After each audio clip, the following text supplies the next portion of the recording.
কি ব্যাপার, বাসায় নতুন কাজের লোক রাখলে কবে? জি, আমি আপনাদের বাসার কাজের লোক না, আমি সাদিয়ার হাজবেন্ড। আপনি সাদিয়ার হাজবেন্ড? যেভাবে সাদিয়া আপনাকে দিয়ে ব্যাগ টানাচ্ছে, কোনো মানুষ তার বাসার কাজের লোককে দিয়েও তো এভাবে ব্যাগ টানায় না। এই চুপ করো, তোমার সাহস কিভাবে হয় আমার সামনে আসার? একটা সময় শুধু তোমার সামনে না, তোমার বেডরুমে আমার রেগুলার যাতায়াত। তার আগে বলো, এই মুরগিটাকে পটালে কিভাবে? ভাই, আপনি এভাবে কেন কথা বলতেছেন? তাছাড়া আপনার পরিচয় কি? আপনি কে? আমি আপনার ওয়াইফ সাদিয়ার এক্স হাজবেন্ড।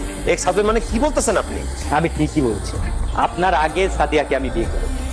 আপনার বউ খুবই ডেঞ্জারাস, আপনি একটু সাবধানে থাকবেন। আর সাদিয়া, তুমি আমাকে যেভাবে ধোকা দিছো, গ্রামের এই সহজ সরল ছেলেটাকে এভাবে ধোকা দিও না। লোকটা এসব কি বলে গেল? সত্যি করে বলো তো, উনি কে? ও আমার এক্স হাজবেন্ড। তোমার এর আগে আর একটা বিয়ে হয়েছিল? হ্যাঁ হয়েছিল। সাদিয়া, তুমি এসব কি বলতেছো? তোমার মাথা ঠিক আছে?